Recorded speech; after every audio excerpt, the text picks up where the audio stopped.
Assalamualaikum warahmatullahi wabarakatuh. Alhamdulillahirabbil alamin wa bihi nasta'inu ala umuri dunya waddin. Wassalatu wassalamu ala asyrafil anbiya'i wal mursalin wa ala alihi wa sahbihi ajma'in, amma ba'du. Sahabat penonton setia dari channel Mas Bul atau Faber Banyumas yang kami hormati ya. Pada kali ini pertemuan video yang kesekian kalinya dengan saya yang biasa diundang Mbah Gus atau Mbah Mut kadang.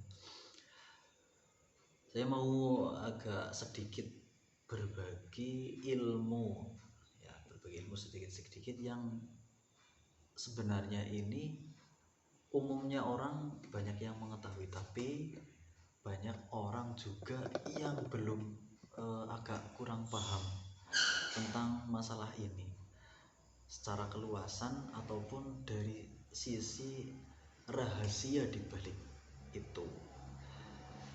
Dalam hadis diriwayatkan ada bahwa Nabi Muhammad bersabda, idza mata ibnu adam in qata'a amaluhu illa min salasin. Kan sudah banyak ini orang itu mengetahui tapi belum sepenuhnya tahu tentang rahasia di balik ini. Yang pertama itu ada sodakotin jariatin, yaitu sodakoh yang milih bahasa mengalir pahalanya, sodakotin jariatin. Jadi seumpama kita bersedekah ke suatu masjid ataupun tempat ibadah ataupun tempat ngaji dan yang lainnya, yang intinya di situ bermanfaat bagi banyak orang. Tidak harus di masjid, tidak harus di pondok pesantren, yang di lingkungan Anda sekalian, sahabat semua, ketika ada di situ seumpama kadang ada di pedesaan itu ada KUD, Koperasi Umat Unit Desa. Ketika panjenengan semua bisa memberi modal, itu pun termasuk sedekah jariyah. Karena di situ yang membutuhkan itu orang banyak. Ketika kita sedekah ke situ membantu lah, memberikan modal, nanti modalnya itu bisa berkembang terus, itu sudah menolong banyak orang, ya kan? Menghidupi juga banyak orang yang tadinya ingin usaha terus mungkin habis bangkrut atau merintis usaha, nanti bisa tercukupi dari gara-gara dari modal itu. Itu masalah dari segi sedekah jariyah.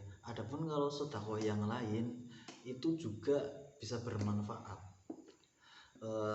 Contoh kepada sedekah kepada orang ya, kalau kita sedekah kepada orang, lebih baiknya, ada baiknya sih memang ya, sedekah itu kepada siapa saja, kepada orang Islam, kepada orang non Islam, itu semua dapat pahala. Kenapa bisa demikian? Karena kita sedekah kepada kucing aja itu sudah dapat pahala kan. Apalagi itu sesama manusia, lebih tinggi. Jadi sedekah ke manusia walaupun bukan Islam itu tetap pahalanya lebih tinggi daripada sedekah ke hewan. Karena derajat manusia itu lebih tinggi dari siapapun walaupun itu bukan agama kita. Jadi jangan salah. Jadi ketika kita sedekah, ada apapun juga di dalam kitab tafsir Jalalain ada, ketika ingin mensedekahkan sesuatu itu harus tidak memandang siapapun, apapun agamanya harus kita bantu. Ketika di situ orang miskin, wajib kurang mampu, dia itu bukan Islam tapi dia kelaparan, itu kita wajib memberinya. Karena sudah kewajiban kita untuk menghidupi menolong orang sama-sama. Ibaratnya kan hewan aja ketika ada yang kelaparan harus ditolong, apalagi manusia seperti itu. Jadi ketika masalah agamanya beliau terserah, mau agamanya Islam, mau agamanya Nasrani, Hindu, Buddha, terserah. Kalau itu memang kurang mampu harus kita bantu. Tidak boleh mendiskriminasikan orang, tidak boleh.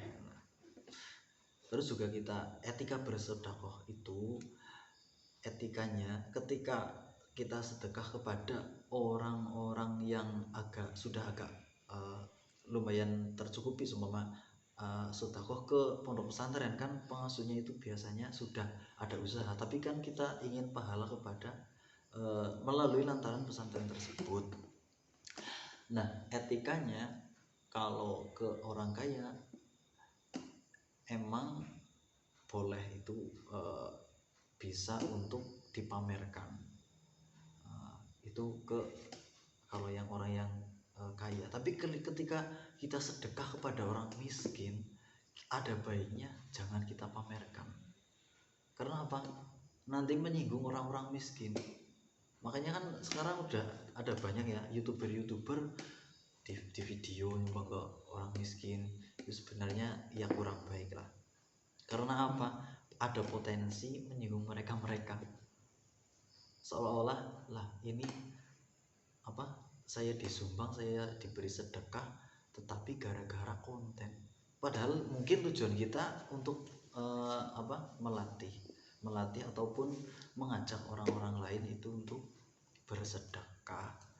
Tapi ada efeknya. Kadang kan ada, kemarin saya lihat itu ada YouTuber memberi uang, terus ada ramesnya juga kepada pemulung di jalan, dan pemulung yang di jalan itu tahu ada kamera, langsung menolak pemberian itu. Ada potensi seperti itu kan. Jadi ada baiknya ya kalau emang itu betul-betul miskin, janganlah.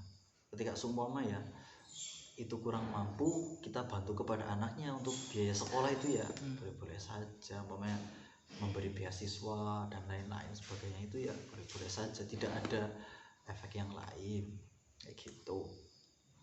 Tapi ya kembali ya, yang penting kepada niat masing-masing. Kalau sudah itu terlanjur.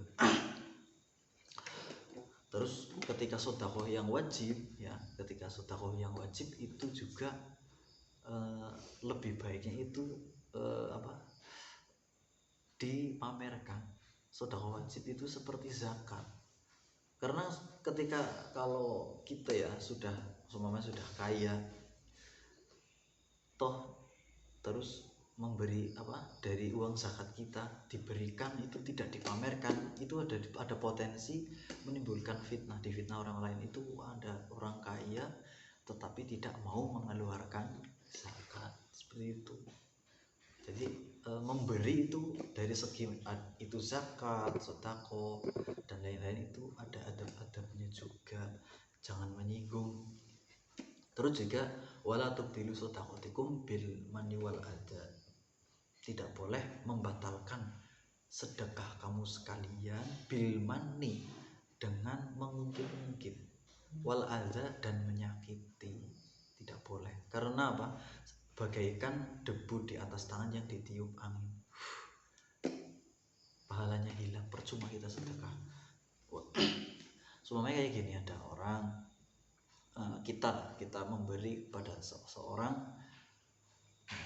di suatu ketika kita gak marah sama orang itu, lalu di sisi lain kita cerita, oh dia kalau tidak tak bantu sama saya, maka dia miskin sampai sekarang. Tapi sekarang apa coba, tidak tahu balas budi pada saya. Gak boleh seperti itu, pahalanya itu hilang, bukan berkurang, malah hilang. Itu mengungkit-ungkit, apalagi menyakiti,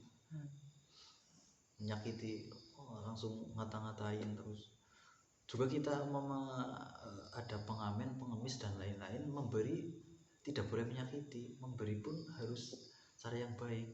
Lebih baik ya, di dalam kitab tafsir Jalalain itu disebutkan juga, lebih baik menolak dengan cara halus, tidak memberi, daripada memberi tetapi menyakiti. Itu lebih baik seperti itu. Jadi ya yang penting ada tahu adabnya lah, kita harus tahu posisi kita harus bagaimana, posisi dia posisi dia lagi seperti apa, seperti itu masalah sodako. Terus yang kedua itu kan ilmu yang bermanfaat. Ilmu di sini tidak melulu dari ilmu agama, ilmu usaha, ilmu entrepreneur misalkan, itu bisa bermanfaat ketika apa yang bisa potensi dalam diri kita untuk diajarkan kepada orang lain, ya ajarkanlah, karena itu pahala. Bayangkan saja sahabat semua itu mengajari seseorang, seumpama jadi youtuber, saja, dan dilalah orang itu sukses jadi youtubernya, jadi otomatis uang youtuber itu digunakan sehari-hari menghidupi anak istrinya dan lain-lain, untuk menyekolahkan, ngaji dan lain-lain. Otomatis itu sama-sama ilmu yang bermanfaat apa saja. Itu juga termasuk yang mengalir sampai ke akhirat. Karena apa? Terus mengalir pahalanya karena digunakan terus menerus, seperti itu dari ilmu. Terus au waladin solihin, yaitu mulai yang ketiga, itu anak yang soleh yang mendoakan orang tuanya.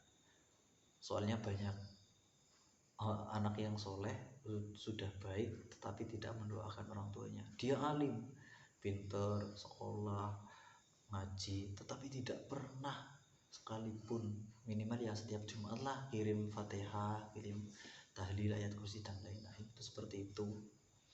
Ketika anak tidak mendoakan orang tuanya, ya orang tua ketika sudah meninggal di alam kubur itu ya tidak dapat apa-apa dari anak itu. Syaratnya itu harus yaitumullah waladin solehin, ya anak yang soleh. Anak yang soleh, kriteria di sini soleh kan harus menepati kewajibannya dan memberikan hak-haknya, hakul adam dan hakul Allah. Hak-haknya Allah terpenuhi, terus hak-haknya anak Adam, anak cucu Adam itu juga terpenuhi. Itu yang dinamakan anak soleh. Setelah soleh baru itu mendoakan kedua orang tua. Ya, saya kira cukup di sini saja dari awal sampai akhir. Semoga kita dapat memetik hikmahnya dari tersebut. Dan saya di sini juga tidak bermaksud menggurui, hanya saling mengingatkan. Mungkin sahabat semua sudah mengetahui, cuman belum tahu rahasia-rahasia di balik tersebut. Cukup sekian. Wallahul muwaffiq ila aqwamit thoriq. Wassalamualaikum warahmatullahi wabarakatuh.